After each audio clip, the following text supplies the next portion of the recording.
I'm Jay Wang, Director of the USC Center on Public Diplomacy. I'm very pleased to welcome you to today's special event. To all of you who are joining us here at the University of Southern California, and to those of you joining us online, thank you very much. Before I start, I'd like to acknowledge several special guests who are with us in the audience. Willow Bay, Dean of the USC Annenberg School for Communication and Journalism, where CPD is housed. Thank you, Dean, for coming. And Barry Sanders, Chair of the CPD Advisory Board. And Goli Ameri, CPD Advisory Board member, whose generous support has made this award program possible. Thank you, Goli. And Glenn Osaki, Senior Advisor to the President of USC. One housekeeping item. For our online audience, please share your comments and questions by using the questions function and throughout the program. Creating and maintaining relationships with key stakeholders is at the core of public diplomacy. Digital technology is reshaping how we build relations and how we manage these relationships. The Center on Public Diplomacy continues to push forward with advancements in public diplomacy research, networking opportunities, and professional training, which are ever more foundational to building trust in a peaceful and for a peaceful and prosperous global system. We're grateful for the robust support and the new energy continually being poured into our center to enable us to provide leadership and example for this expanding field. The Ameri Prize for Innovation in Public Diplomacy that we're celebrating today is an exemplar of such effort at CPD. The annual prize honors US public diplomacy professionals for creative and scalable solutions that advance foreign policy and international cooperation. The innovations recognized by the annual Ameri Prize not only promote the practice, but also further bolster the field at a moment when public diplomacy is needed more than ever.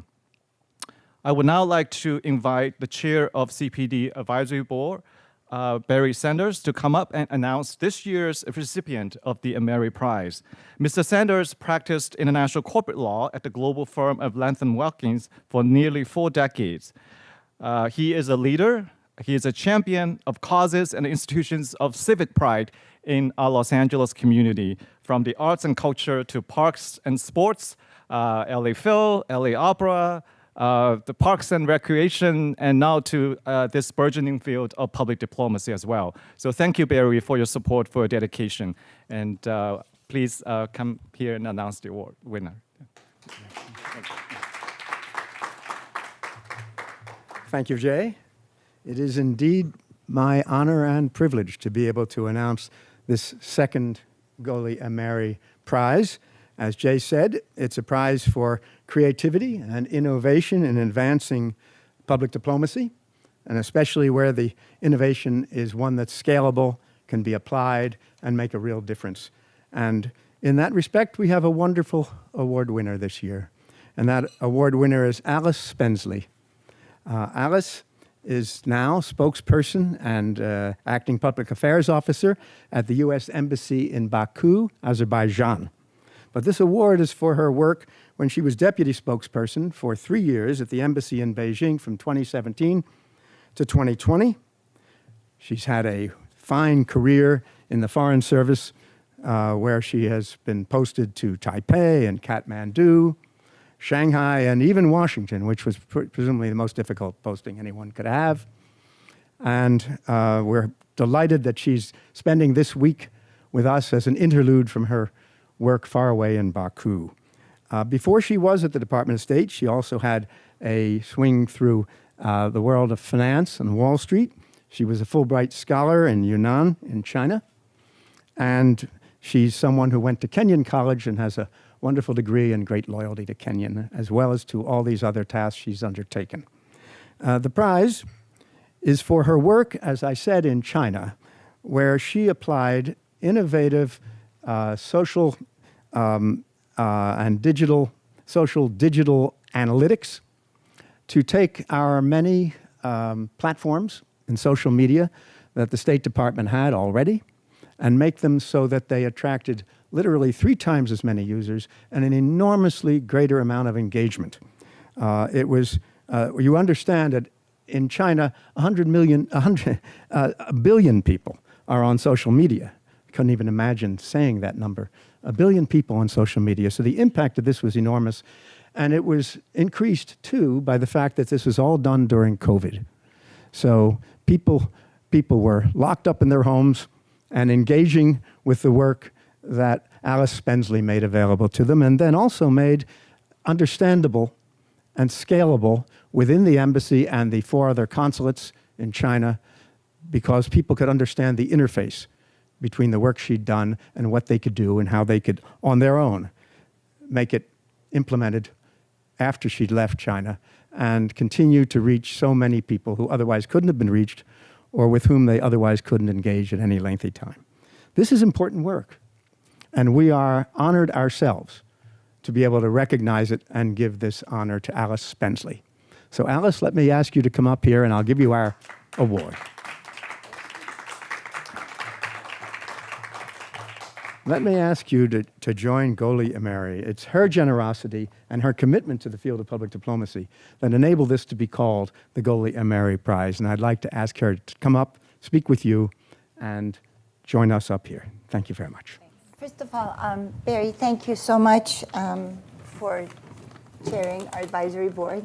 Much appreciated. Jay, thank you so much for heading and running our Center for Public Diplomacy, which for those of us who've worked and been in Washington, we completely understand the importance of this center and the value that it really contributes to the field of public diplomacy. So thank you very much for that. I cannot tell you what an honor and a privilege it is to sit here with you and to be able to talk to you about some of your experiences in public diplomacy. And thank you so much for this incredible work that you did in China. So we have about 15 minutes, and I really want to ask you 5 questions. So let's make sure that we allocate maybe 3 minutes to each of them so that we can get all the information we can out of you. So your supervisor, who I understand was the Minister Counselor of Public Diplomacy in China, said about you, and I'm quoting, "Elise Spenceley is the future of the State Department. Her application of technology to give shape to our foreign policy is nothing short of pioneering." So since we now know that tech and data analysis are so important to our foreign policy, how do you think public diplomats are actually preparing for this? That's a great question. Let me open, though, by saying thank you to you and to the entire team here at USC. It's really an honor and a privilege to be here and to represent the work that not just I do, but thousands of diplomats do around the world on behalf of the United States. I think to this question of technology, I should also open by thanking my team. It was not something I did alone. We have fantastic local staff that we work with all around the world. It was a team of other Americans, and Frank, my then boss, who gave us the space and the opportunity to take a risk. I think that technology and the world that we live in is fast changing, it's fast paced. China is unique and different, and we weren't sure what we were going to do, and we weren't sure if it would be successful. So I think that this opportunity to take a risk and to reconceptualize what we were doing using new technology is something that I really want to say. I really want to say thank you to my boss, but also my colleagues and peers who went on this kind of journey, if you will, with me. I think the technology itself, as was alluded to in the opening remarks in China, is mind-boggling, right? Where people are, reaching people where they're at with public diplomacy, using technology. I don't know for folks here or folks online, where we consume our information, who we connect with, and how we connect with them through mobile devices is just amazing. It's how I connect with my friends and family around the world. And so I think what we really wanted to do is take this lens of public diplomacy, recognize that we had a message that we wanted to share for the United States out with this audience. And we did a little bit of research. We spoke with all sorts of Chinese partners, technology companies, media outlets. And one of the things we realized is that folks, netizens as they're called in China, or wanming, right? So folks who exist online, citizens online, were really interested in news content. They were interested in the world. So it wasn't that we were pushing information. It was, I think, using the skills and the mindset of public diplomacy to go and engage with people, to answer questions, to converse, and as was alluded, to really change that we weren't just pushing out a narrative, that we were listening and being responsive, to questions and concerns the Chinese public had online for us.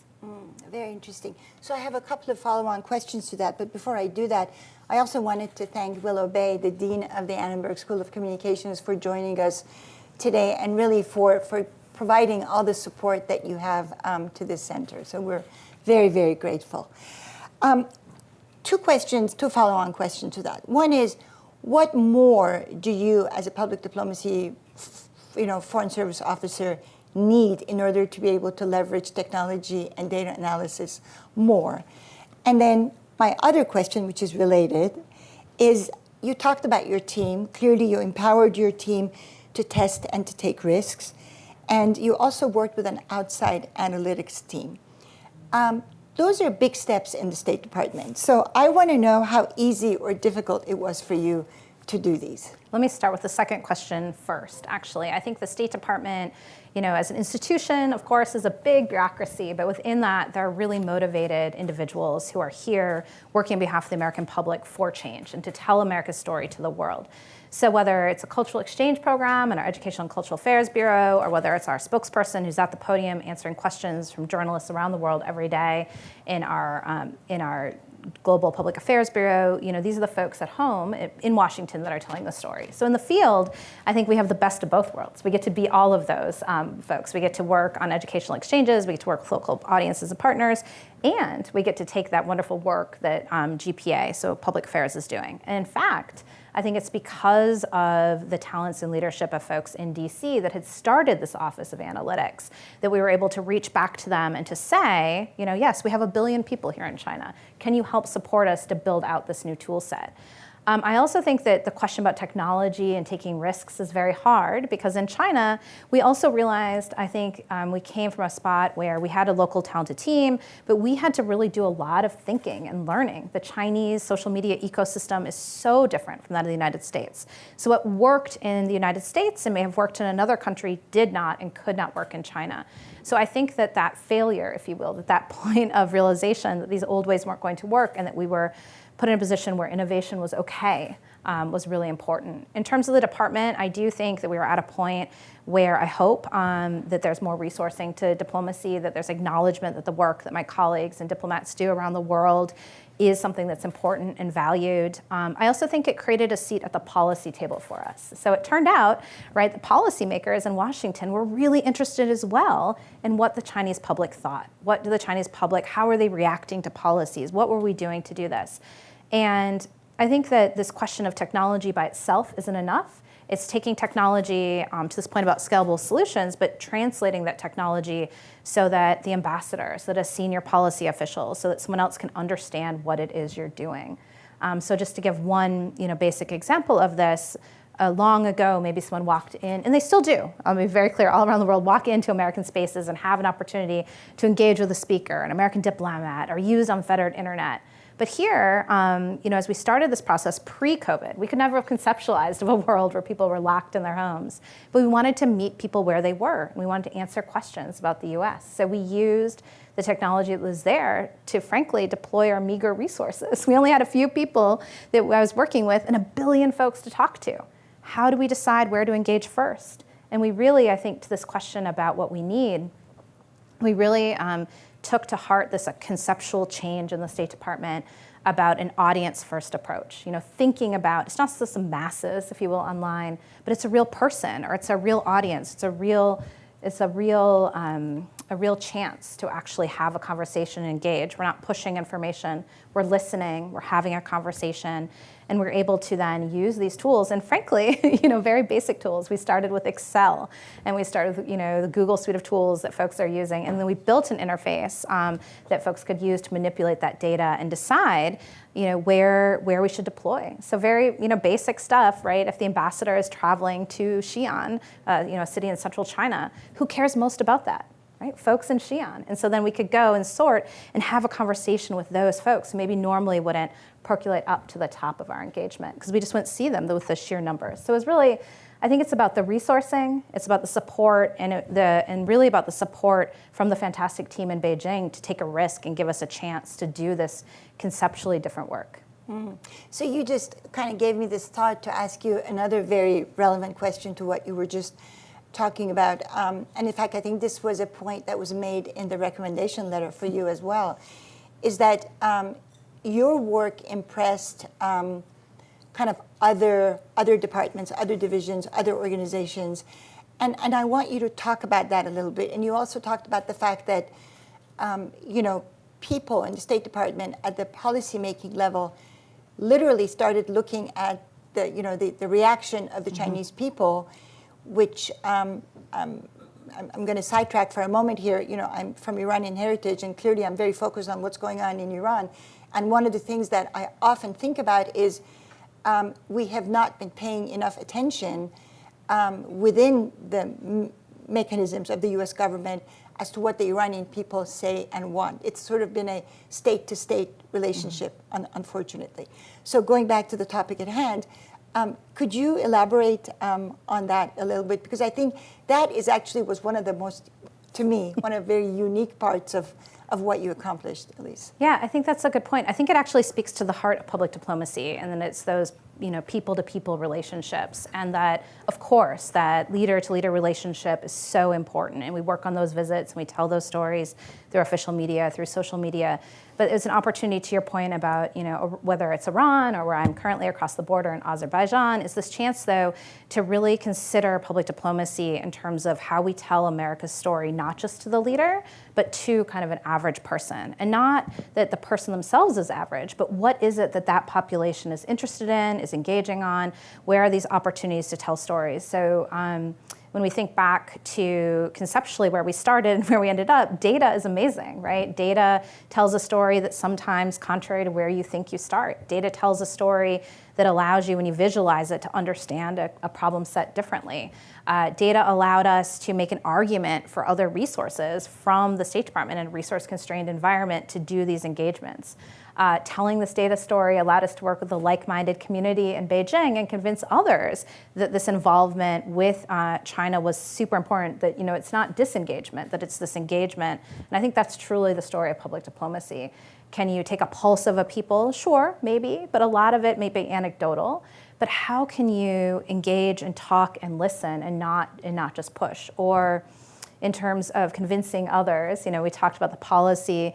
And of course, I've worked for both Republican and Democratic administrations. The work doesn't change, but the how we tell the story of America, what is resonating online. There was an example that I remember very clearly where there was a legal case with a PRC company in a US court. And we would have thought, oh, very sensitive, we're not sure about this, right? So it turns out branches of government, executive branch, not legislative and certainly not legal. But the questions that were there and the questions that people were asking were much more about how it was possible that the US government would allow a non-US company, right, to ask these questions within our open system. And so we were able to have long conversations, not necessarily just about this case, of course we didn't, but about how the process worked. And instead of talking about this Chinese company, this PRC company, we were able to talk about the US process and openness and transparency, and that the US government, right, would talk about this in an open way and provide links and factual resources and pull information inside the firewall, I think was a really effective way to tell America's story. Very interesting. So going back to the previous question just for a moment, because I still have a couple more to go. Talking about the impact of your work on other parts of the US government, or at least on other parts of the State Department. Can you elaborate on that a little bit? Yeah, I think that the whole department has recognized and has thought about data-driven diplomacy. And I think one of the real value sets that public diplomacy brings is that we understand those audiences. We do programs, we understand the need for M&E work, for monitoring and evaluation. Some things are really hard. You send someone on a Fulbright 20 plus years ago, 30 years ago, they emerge as a leader tomorrow, for sure we'll take credit, right?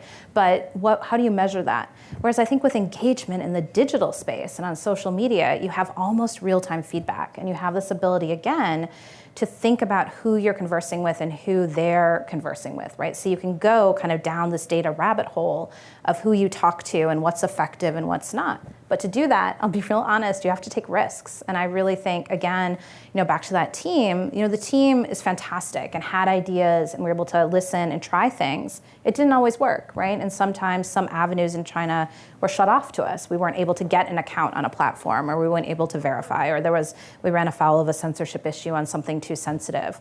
But by talking about America and keeping the focus on us, I think that other colleagues also who work in restrictive and challenging environments were able to look at that and see and measure success.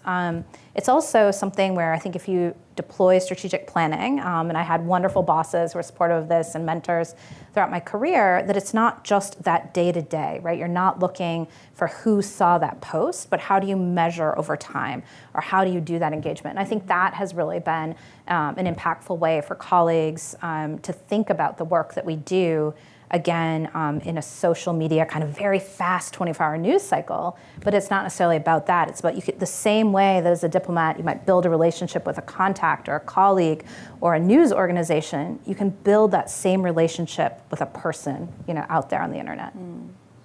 So Elise, you worked in one of the most restrictive media environments in the world. I'd like for you to tell us in your own words how you were able to work around the censorship and all the other mechanisms that China implements in controlling the free flow of information. Yeah, I think the first place to start with that is just the realization and conceptualization that, we weren't in Kansas, if you will, that we weren't in the United States, and that we had to step out of our own bias and our own previous way of thinking in terms of how we would engage and work on Chinese platforms for Chinese audiences.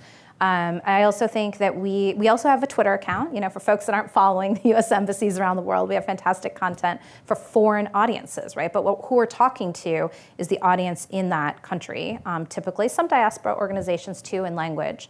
But we realized that, again, Chinese population was interested in the United States. So part of what we did to get kind of around that was to think through what is a non-controversial topic that people are interested in and where we can provide information. There's just such a need, a demand for information. So we had really great partners in the State Department who would help us with translations. Some of it was something you could just go to. You can go to whitehouse.gov and you can see that.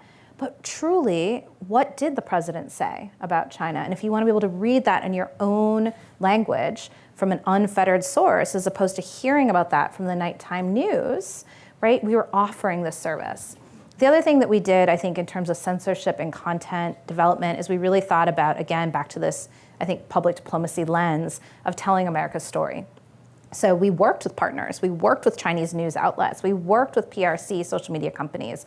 We were able to partner with them. Of course, the environment is closed, but as a PD practitioner, again, we know that we have to work with partners. And so we worked with them, understood the limits, figured out with our partners what type of program we could do live, what type we couldn't, had great partners for events, maybe on a legal program with a university in Beijing, and then we could live tweet and take questions and answer them. Well, it wasn't tweet, but live respond to questions, and we could think about an audience in the room and an audience online. And so I don't know if it's so much circumventing censorship. I think in a perfect world, as an American diplomat, I would hope that everyone had an access to a free and fair and independent press, fundamental freedoms and values or something I've worked on throughout my career, and I think diplomats really believe in advancing.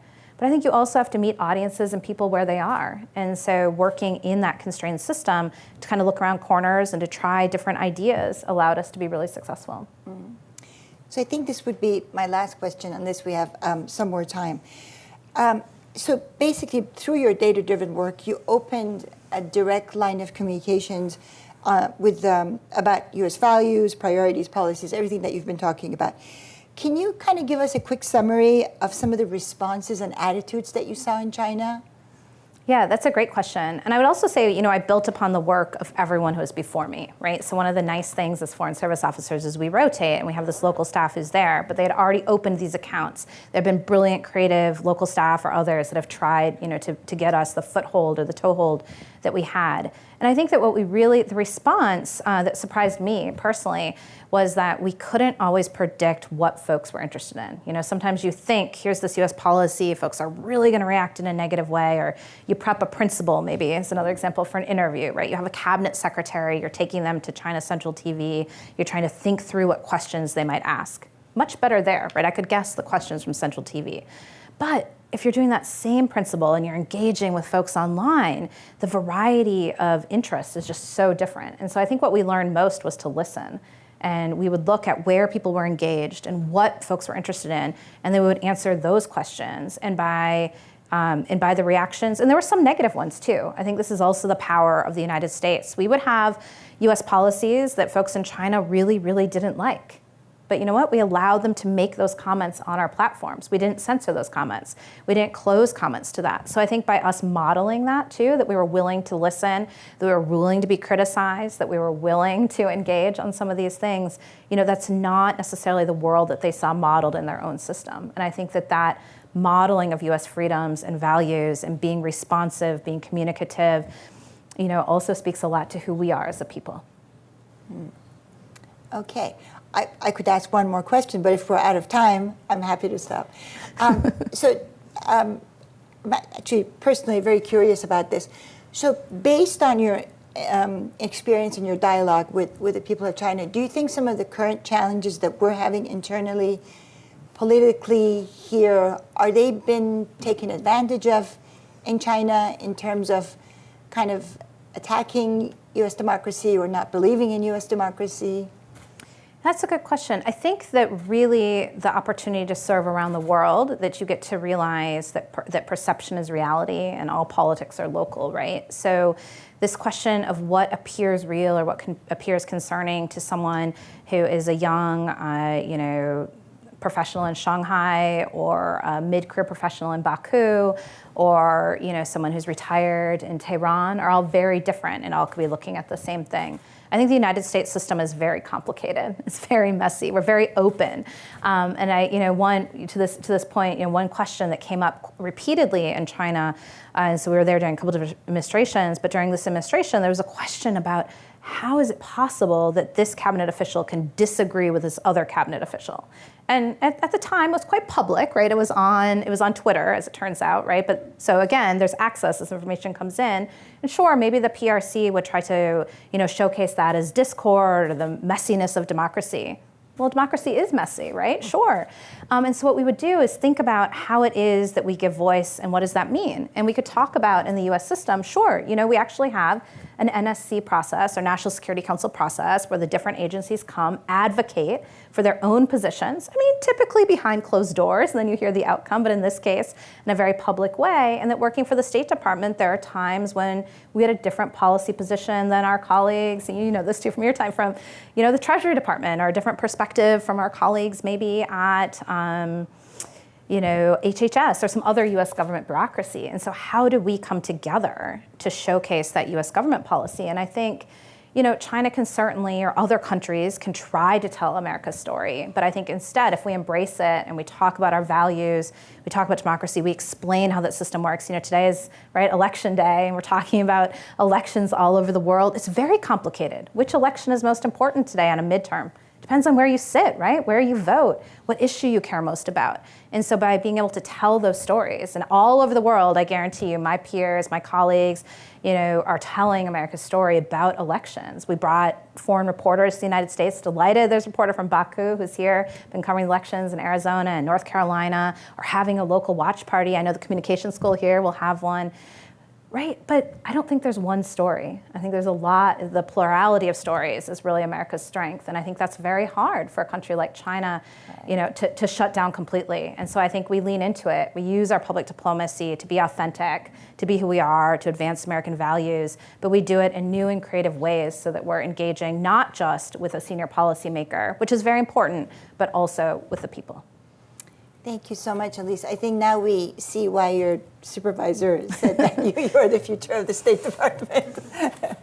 Thank you. We really appreciate you being here. We really appreciate all your efforts on behalf of the United States. It's really wonderful. And I think a favor that I would like to ask you is please come back to us and tell us how the center can do more to further assist and help all you very young, bright Foreign Service officers to do your job even bigger and better. Well, thanks. My pitch to all the students that I'm meeting here today, and the professors I've already met with know this, is that I hope more and more USC students will also consider a career in government, a career in public service. I think there's a really amazing world out there and a chance to play an important role in it. So That's thank wonderful. you. Thank you very much. Thanks.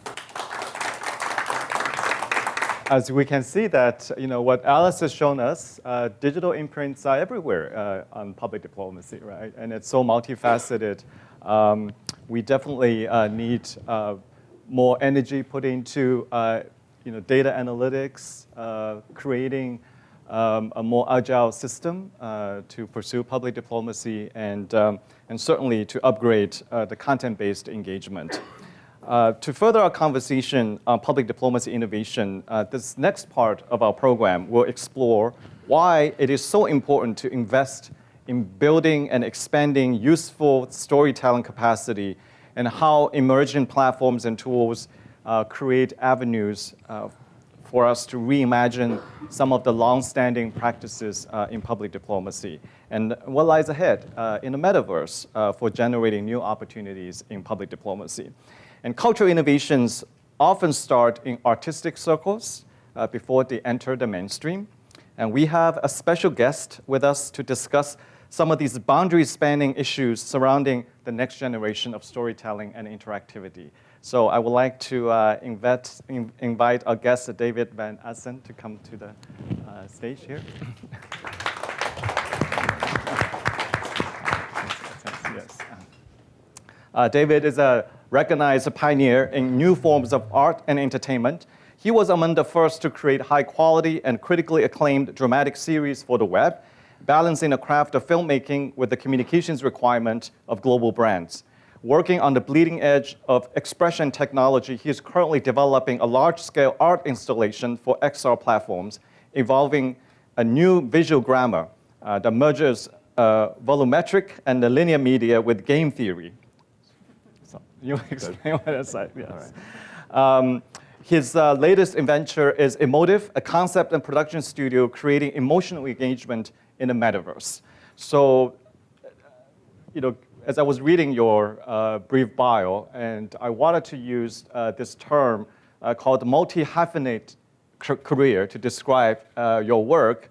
Basically, I think it's a very apt description of the range of professions that you have been involved in and how you bring your talents to, starting from as a painter, a commercial creative director, video game designer, series creator, writer, director, producer, and now as a digital artist. And in a recent conversation you and I had, you said something along the lines of that you have never been as excited as now about the creative potentials and the creative storytelling. And I would like you to share with us a little bit more about why you say that and what are the biggest changes you have seen in creative storytelling. So I'm going to try and answer this question in two ways and hopefully bring those two ideas together. So, originally, the dramatic experience was probably a kind of revelatory, shamanic, almost Dionysian ritual, right? Out of which we've extracted experiences that we've increasingly commercialized, commoditized, and miniaturized. So if you think about this original event, it was something where we participated, where we were part of the experience. And over time, we developed theater, which was the proscenium arch, right?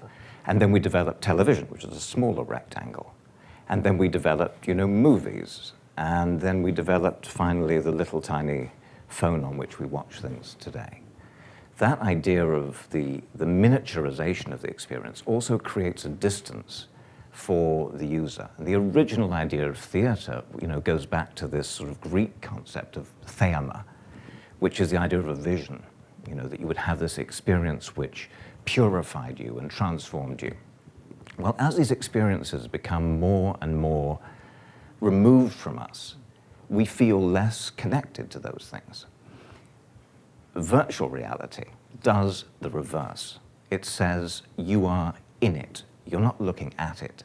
And so the reason I've become so excited is I've been sitting inside of the things that I'm making. Just as we're sitting here having a 4D experience, a 3D experience plus time, I'm now able to do that in virtual reality. And the recall, the sense of connection, the sense of being present with what's going on takes me back, in a way, to those Dionysian rituals of thousands of years ago. So for me, it's an enormously exciting experience. So when you talk about technology, how technology intersects with storytelling and the convergence of technology and storytelling, and I would say that technology and storytelling are always and forever intertwined, right? It's just the tools have evolved. In our current times, digital technology has expanded a range of possibilities in both the creation and the consumption of stories and communications. What are some of the important questions facing this issue, this convergence of technology and storytelling? So when we think about, and we go back in a way to what the conversation was just previously, how much data are we scraping from these interactions that we're having with people? From a public diplomacy point of view, it's incredibly important. The more interactions you have, the more of a footprint you leave.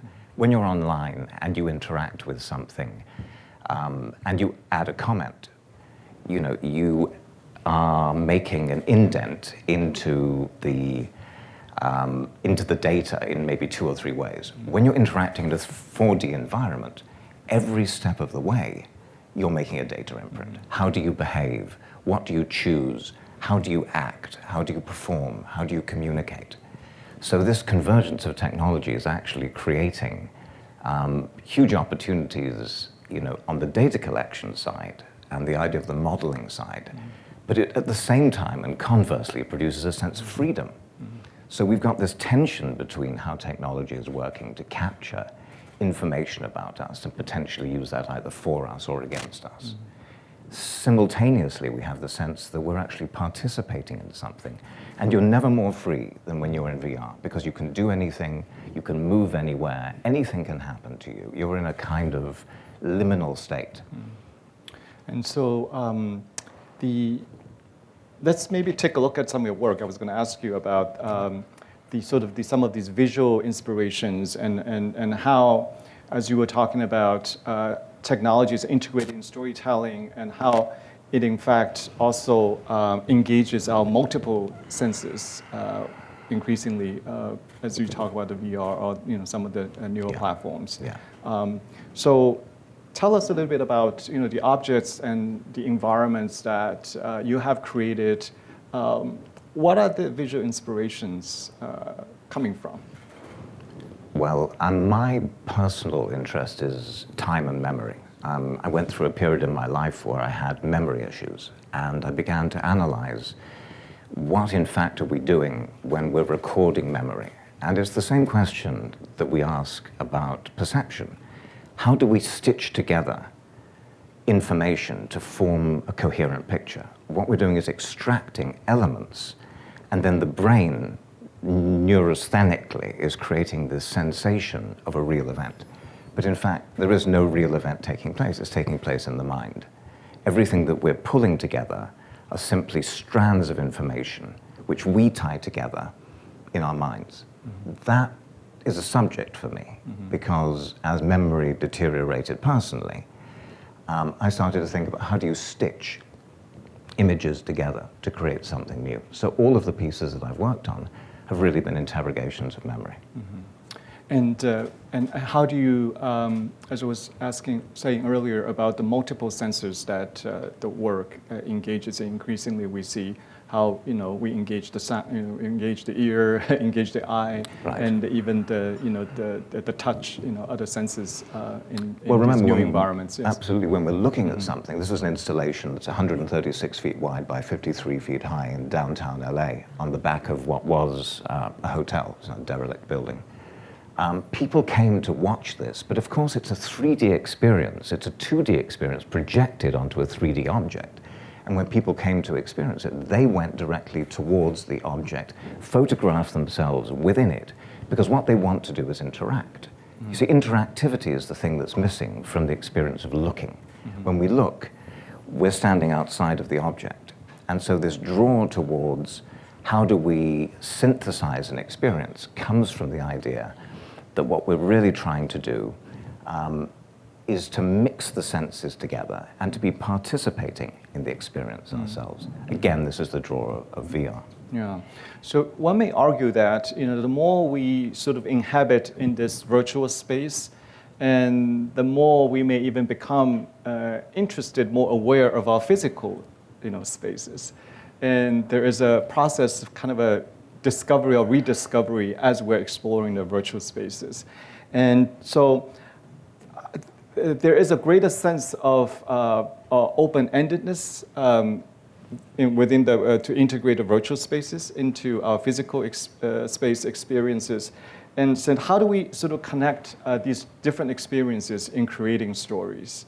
To me, it's a huge challenge that to make it meaningful. Like, the audience can create meaning, can relate to that, can create connections to these hybrid spaces. So let me just try and describe it in this way. And there's a piece on this reel which will explain it perhaps visually. If I take a photograph of something, and then I do a 3D scan of that same object, you would expect, because we have a history of 2D representation, for the 2D image to be moving and to be communicative. As soon as you see the 3D scan of that thing, however, the 2D image ceases to have relevance. Because what you have with the 3D scan, again, is presence. You have this feeling of that idea of the vision. You are present with that object, and your relationship to that object changes your experience of it, because scale changes. Your space in which you're operating defines how you experience that object. That doesn't happen with, looking at a picture or looking at a movie or looking at a television. It's a very different kind of experience, and qualitatively, it changes your emotional reaction.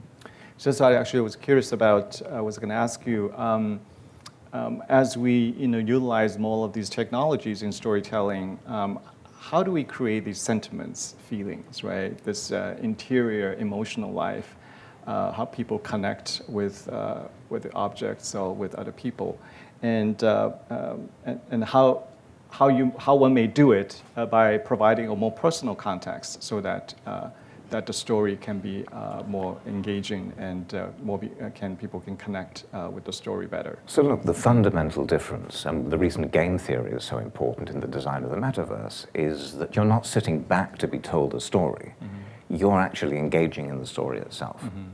So that changes the parameters of narrative itself.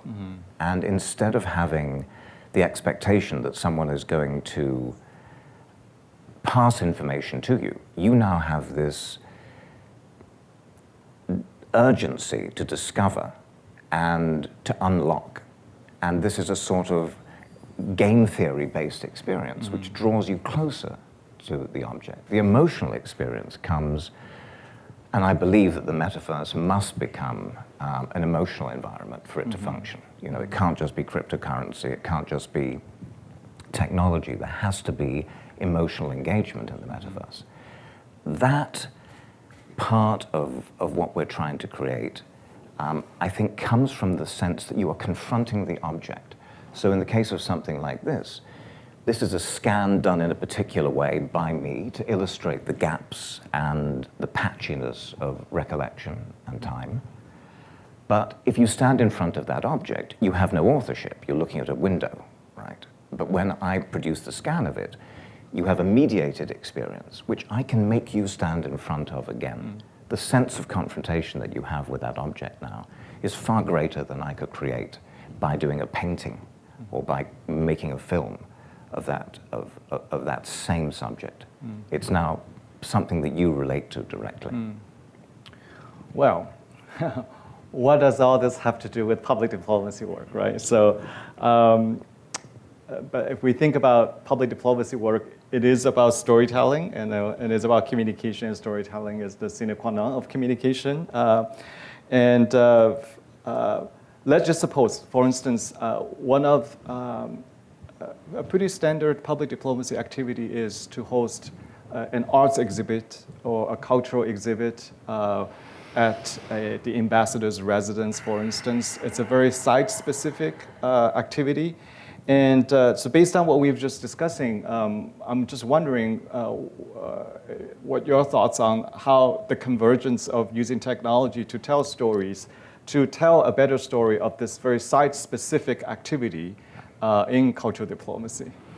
So you have to think of the metaverse as a topography, right? And it's a topography which we intersect with. It's not a world that exists separately from us, but it's one that we can literally walk into. If you look at the pass-through technology of Oculus,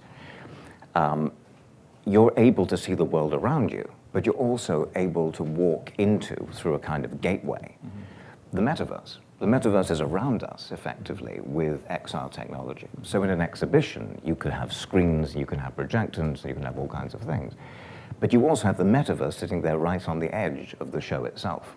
So people in other places could be in the metaverse, seeing you at the exhibition in that location. And you could be traveling into the metaverse to join them in conversation. It's all about how we interact with each other in a joined topography. And I think the great misconception of the metaverse is it's somewhere out there. Of course, it's right here. And if we're right here and the metaverse is right here, then the continuity between the topographies is complete. So that exhibition would be something that takes place not just in the real world, but also in the fabricated, manufactured environment of the metaverse itself.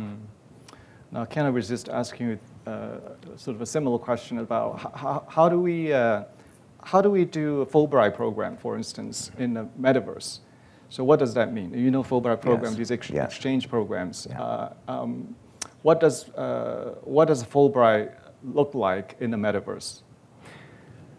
So, you know, the metaverse is a multiplayer environment.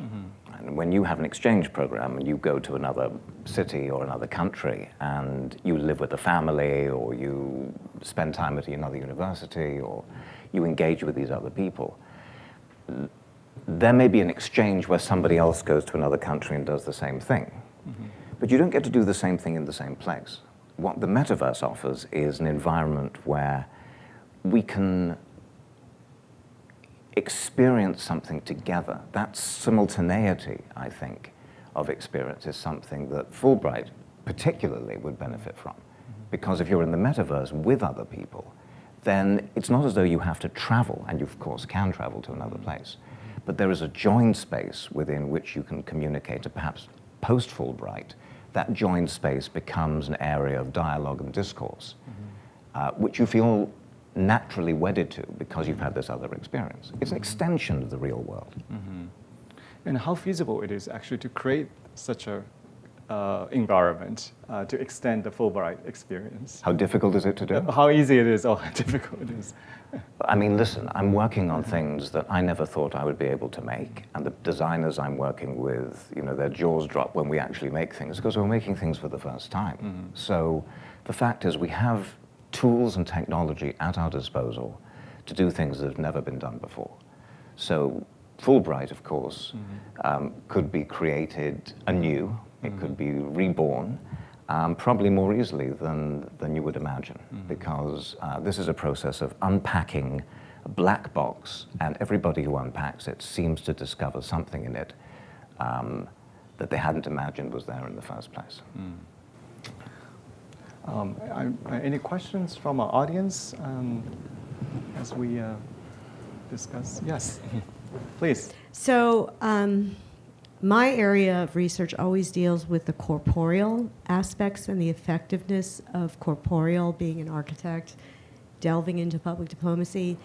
And one of the things I've come across is that memory is imprinted when, like I was just thinking about Star Wars, Nick Cole's favorite movie. But to me, as a kid, I did imprint that as a story, as a child. I love Star Wars. I didn't go into the movie, but I have that memory and I can connect. And I think that's something that probably the narrative element of the virtual realm, that part is still needing more exploration, but from my own understanding, like memory is much more easily imprinted the more you involve your body. So like the physical like choreography of the body through space, senses of the more you interact with smell, touch, taste, whatever. I don't think we can taste the images yet, but there's an element of the sort of metaphysical, almost like a ghost aspect that I think that could be explored a little bit more. I was just mentioning to Barry about this Walter Benjamin article called The Work of Art in the Age of Mechanical Reproduction, which explores the power of the virtual realms, the technologies from the 20th century onwards, and talks about its ability to connect to spread information, but its loss of aura in not having the presence of architecture or the art or like the moon rock, for example. So I'm just curious what you thought. I think I understand the question. So one of the things that you see with 2D interaction with the internet is a lack of accountability. So people can say anything they want online because you never see them. You have no contact with them. If I'm an avatar and you're an avatar and we incorporate our experience in a joined topography, there's a sense of responsibility we have to each other. It's just what happens when people feel that they're together. You could be in Azerbaijan, and I could be in Tampa, but there's this sense that we are actually sharing a space, sharing a time space, which makes us account to each other in a different way. So I really believe that that physical experience, not just the imprint of being in a place, of course the recall is, they say, 10 times greater, being in a virtual environment and looking at an apple than looking at a picture of an apple, because you feel the apple, right? You sense the apple and you can pass the apple to somebody else. But there's also this feeling of accountability, and I love that about XR, and we don't have it in the 2D environment we live in now, much to our dismay. Let me ask you sort of the same question, but from a different perspective. I understand, looking at a 2D image, that I'm, in a way, sort of, if I'm taking it in as a narrative, I'm suspending disbelief. I know it's not the real thing. I'm either taking it in or not, admiring it or not, but I know what it is. The problem I personally have with immersive experiences is I have no tolerance for imperfection in them, which creates a challenge in terms of what you were just discussing, a tremendous challenge, because the whole philosophy of it seems to be to truly create something that is verisimilitude, a kind of genuine experience, have the thing be experienced, not just looked at, as you've been explaining. So whenever there's an imperfection in any aspect of it, it seems to bring the whole experience down for me, whether it's a holographic thing that just doesn't come anywhere near close enough. There was a show in a warehouse, maybe it's still on, of trees right on the east side of the LA River that was very immersive, and it didn't work for me because maybe I'm the only one in the room, but if they're going to sell me on the idea that it's real, it has to be real. Well, let me say two things. First of all, I operate in the area of imperfection. It's my subject, because memory is porous, and I believe in actually crafting something that represents that failure of being able to accurately recall. That's my subject. So I'm okay with this idea that something is imperfect.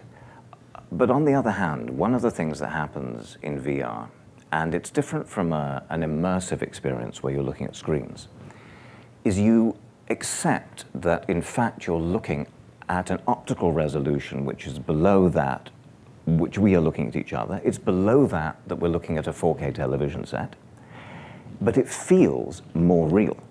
It feels more real, and you accept the level of reality because you're present within it.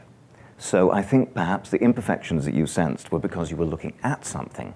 If you were actually in that thing, I think you adopt a different kind of tolerance, and your behavior and your interaction with those things becomes more important than how perfect they are. Thank you. Yes. All the way back. Hi. Really interesting commentary, I think, on XR and the way we experience it. I guess I have two questions, at least.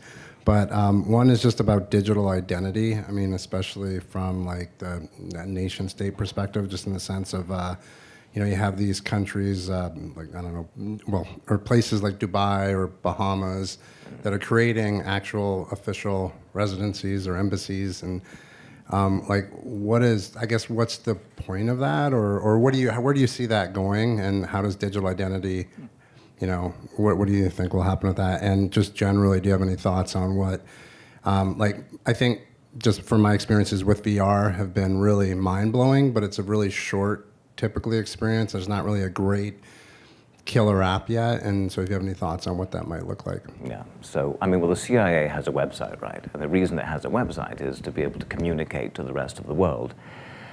The positioning of the CIA, right, is not actually to participate in divulging information about what the CIA does, right? So the reason that the Bahamas has a virtual version, and I can't remember, there's an island where Zaha Hadid architects have actually built an incredible house, is to establish a location where interactions can take place. That's what it's about. And there is no owned metaverse. There is no real estate that you can say, I've bought that plot of land that somebody else will definitely have access to 20 years from now, because it's not conjoined topography.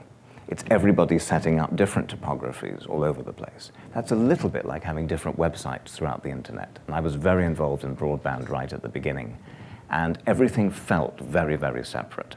And today it doesn't. Today it feels as though you're interconnected wherever you are on the internet with any other piece of information. And I think the metaverse will become like that. What the connective tissue will be and who will do that and how many people will participate in that, I don't know the answer to.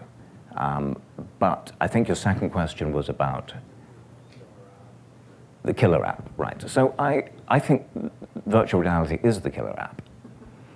I think once you step into it, everything changes. I mean, remember that the internet as we understand it today is going to become three-dimensional. It's going to become volumetric. It doesn't matter what anybody says about, the metaverse is not real, it's not going to happen, the hardware isn't there yet, the adoption rates are not high enough. It is just going to happen, just the way broadband happened. It's going to become completely volumetric. Your desktops will be volumetric, your devices will be light field devices. When you're in VR or XR or MR, you'll have all kinds of tools. The form factors are getting better. The processing is getting faster.